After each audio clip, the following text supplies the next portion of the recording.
আজ মেহেন্দিগঞ্জে জনসভার মধ্য দিয়ে বরিশাল অঞ্চলের 4 জেলায় আজ নির্বাচনী গণসংযোগ করবেন জামায়াতে ইসলামীর আমির ডাক্তার শফিকুর রহমান। জামায়াতের আমিরের সফরকে ঘিরে উচ্ছ্বাস উদ্দীপনা বিরাজ করছে বরিশালের নেতা কর্মী ও সমর্থকদের মাঝে। মেহেন্দিগঞ্জ দিয়ে শুরু হয়ে পটুয়াখালীর বাউফল, পিরোজপুর, ঝালকাঠি, নড়াইল, রোয়ালমারী ও ফরিদপুরে জনসভার মধ্য দিয়ে শেষ হবে জামায়াত আমিরের দক্ষিণাঞ্চল সফর। ডাক্তার শফিকুর রহমানের আগমনকে ঘিরে সকাল থেকেই বাউফল পাবলিক মাঠে ভিড় করতে শুরু করেছে নেতাকর্মী ও সমর্থকরা। তারা বলছেন, জামায়াতে আমিরের এই আগমন নেতাকর্মীদের উজ্জীবিত করার পাশাপাশি প্রভাব ফেলবে ভোটের মাঠে।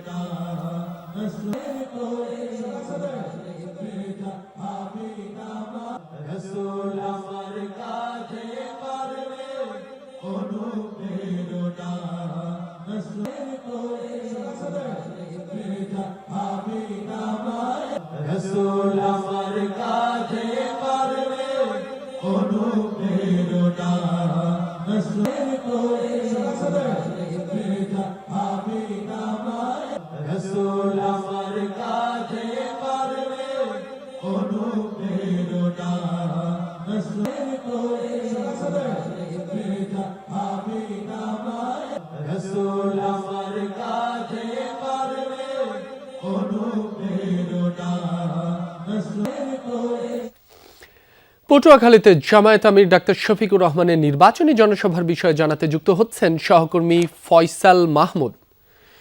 ফয়সাল, জামায়াতের আমির কখন জনসভায় যোগ দিবেন, নেতাকর্মীদের উপস্থিতি কেমন দেখছেন, বিস্তারিত জানাবেন।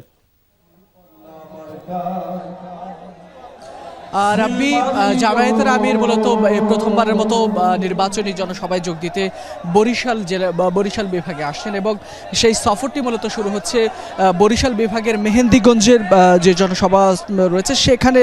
সে মেহেন্দিগঞ্জের জনসভা দিয়ে মূলত তার এই সফর সূচি শুরু হবে। তারপরই মূলত তিনি আসবেন। আমি এই মুহূর্তে যেখানে রয়েছি পটুয়াখালীর বাউফল উপজেলাতে, এখানে মূলত বৃহৎ একটি সমাবেশের আয়োজন করা হয়েছে এবং এখানে ঠিক 11টায় জামায়াতের আমির ডাক্তার শফিকুর রহমানের আসার কথা রয়েছে। কারণ এই এলাকাটি এমনিতেই জামায়াত ইসলামের অনেকটা জনসমর্থন বিপুল পরিমাণ রয়েছে, যার কারণে মূলত জামায়াতের আমির কিংবা জামায়াত ইসলামের কাছে এই আসনটার গুরুত্ব বেশ তাৎপর্যপূর্ণ। এখান থেকে মূলত নির্বাচন করছেন জামায়াত ইসলামের ঢাকা মহানগরের দক্ষিণের secretary general doctor Shafiqul Islam Masud. তো সেজন্যই মূলত আমির সহ জামায়াত ইসলামের যে কেন্দ্রীয় নেতৃবৃন্দরা রয়েছেন তারা এখানে প্রচারণায় জোর দিয়েছেন এবং এখানে তারা বেলা 11:30 বাজে উপস্থিত হওয়ার কথা রয়েছে। আর এর পাশাপাশি এখানকার যদি সার্বিক পরিস্থিতি বলি বা এখানকার উপস্থিতি যদি বলি, সেটি আপনি ক্যামেরায় দেখতে পাচ্ছেন। ইতিমধ্যেই কিন্তু প্রোগ্রাম শুরু হওয়ার এখনও বেশ সময় রয়েছে, প্রায় 2 ঘন্টার মতো। তার আগেই কিন্তু নেতাকর্মীরা আসতে শুরু করেছেন। আমরা দেখছি যে বাউফল উপজেলার বিভিন্ন এলাকা থেকে, বিভিন্ন প্রান্ত থেকে বেশ দলে দলে নেতাকর্মীরা যেমন আসছেন, তেমনি নারী কর্মীরাও কিন্তু আসছেন। আমরা দেখছি এই সভাস্থল বা এই জনসভা মঞ্চের অন্য পাশে কিন্তু নারীদের জন্য আলাদা বসার ব্যবস্থা রয়েছে বা অংশ নেওয়ার ব্যবস্থা রয়েছে। সেখানেও আমরা দেখছি ছোট ছোট মিছিল কিংবা বড় বড় মিছিল নিয়ে বাউফলের বিভিন্ন এলাকা থেকে নারীরাও কিন্তু এই সমাবেশে যোগ দিচ্ছেন। আপনি দেখতে পাচ্ছেন ইতিমধ্যে মাঠের প্রায় একাংশ ভরে গেছে এবং নেতাকর্মীরা কিন্তু এখনও আসছেন।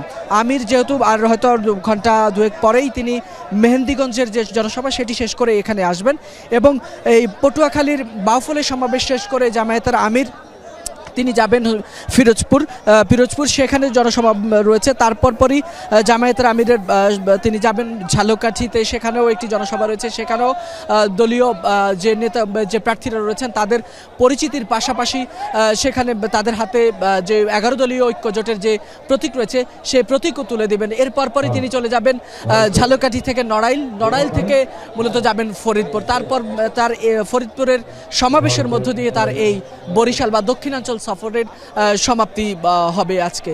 তো রাবি, এই ছিল এখান থেকে সর্বশেষ। ফয়সাল, আপনাকে ধন্যবাদ। ত্রয়োদশ জাতীয় সংসদ নির্বাচন উপলক্ষে আজ বিএনপির নির্বাচনী ইস্তেহার ঘোষণা করবেন দলটির চেয়ারম্যান তারেক রহমান। বিকেল 3:30টায় হোটেল সোনারগাঁওয়ে হল রুমে এই ইস্তেহার ঘোষণা করবেন তিনি। অনুষ্ঠানে সভাপতিত্ব করবেন দলের মহাসচিব মির্জা ফখরুল ইসলাম আলমগীর এবং পরিচালনা করবেন কেন্দ্রীয় নির্বাচন পরিচালনা কমিটির চেয়ারম্যান স্থায়ী কমিটির সদস্য নজরুল ইসলাম খান। জাতীয় সংসদ নির্বাচনে এবারের ভোটে বিএনপির নেতৃত্ব দিচ্ছেন তারেক রহমান। সেই হিসেবে তারেক রহমানের এটি প্রথম নির্বাচনী ইস্তেহার ঘোষণা। যুগের চাহিদা মিলিয়ে জনমানুষের সমস্যা সমাধান এবং তাদের ভাগ্য পরিবর্তনের জন্য নির্বাচনী ইস্তেহার নিয়ে আসছে বিএনপি। এদিকে কাল ঠাকুরগাঁওয়ে নির্বাচনী জনসভায় যোগ দিবেন বিএনপি চেয়ারম্যান তারেক রহমান। চাঁদপুর ৪ আসনে বিএনপি ও স্বতন্ত্র প্রার্থীর সমর্থকদের মধ্যে সংঘর্ষ হয়েছে। এতে আহত হয়েছে ১০ জন। দুপুরে ফরিদগঞ্জ উপজেলায় এ ঘটনা ঘটে।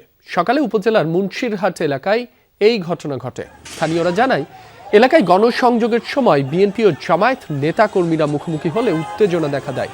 এক পর্যায়ে বাধে সংঘর্ষ। আহতদের উদ্ধার করে নেওয়া হয় স্থানীয় হাসপাতালে। খবর পেয়ে পুলিশ গিয়ে পরিস্থিতি নিয়ন্ত্রণে আনে। সংঘর্ষের জন্য একে অন্যকে দুষছে দুপক্ষ।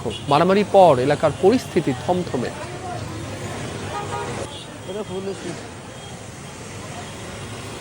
ঝিনাইদহ ৪ আসনে স্বতন্ত্র প্রার্থী সাইফুল ইসলাম ফিরোজের নির্বাচনী অফিসে হামলা ভাঙচুর করা হয়েছে। স্থানীয়রা জানায়, রাত ৮টার দিকে ৪টি মোটরসাইকেলে ৮ জন এসে নিশ্চিন্তপুর এলাকায় ফিরোজের নির্বাচনী অফিসে হামলা চালায়। এ সময় অফিসের টেবিল, চেয়ার ও ৩টি মোটরসাইকেল ভাঙচুর করা হয়।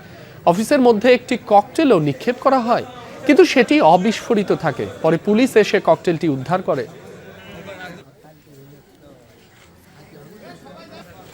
যশোরের চৌগাছা ও ঝিকরগাছায় জামায়াত ইসলামীর কর্মীদের ওপর হামলার অভিযোগ উঠেছে।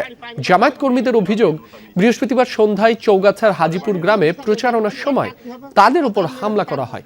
আহত হন নারী ও শিশু সহ একাধিক ব্যক্তি। এ ঘটনায় ৮ নং হাকিমপুর ইউনিয়ন বিএনপির সেক্রেটারিকে ৫,০০০ টাকা জরিমানা করে উপজেলা প্রশাসন। এদিকে ঝিকরগাছা উপজেলার দেউলি এলাকায় ভোট চাইতে গেলে বাধার মুখে পড়েন জামায়াতের নারী কর্মীরা। এ সময় পুরুষ কর্মীরা এগিয়ে বাধাদানকারীদের সাথে বাকবিতণ্ডা ও হাতাহাতি হয়।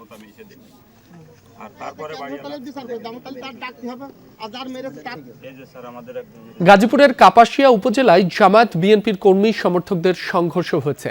আহত হয়েছেন ৩ জন। স্থানীয়রা জানায়, এলাকায় গণসংযোগের সময় বিএনপি ও জামায়াত নেতাকর্মীরা মুখোমুখি হলে উত্তেজনা দেখা দেয়।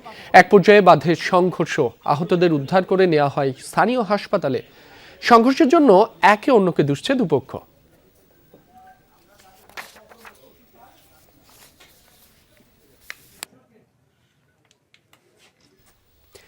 দর্শক, বরিশালে নির্বাচনী জনসভায় আজ বক্তব্য রাখবেন জামায়াতের আমির ডাক্তার শফিকুর রহমান।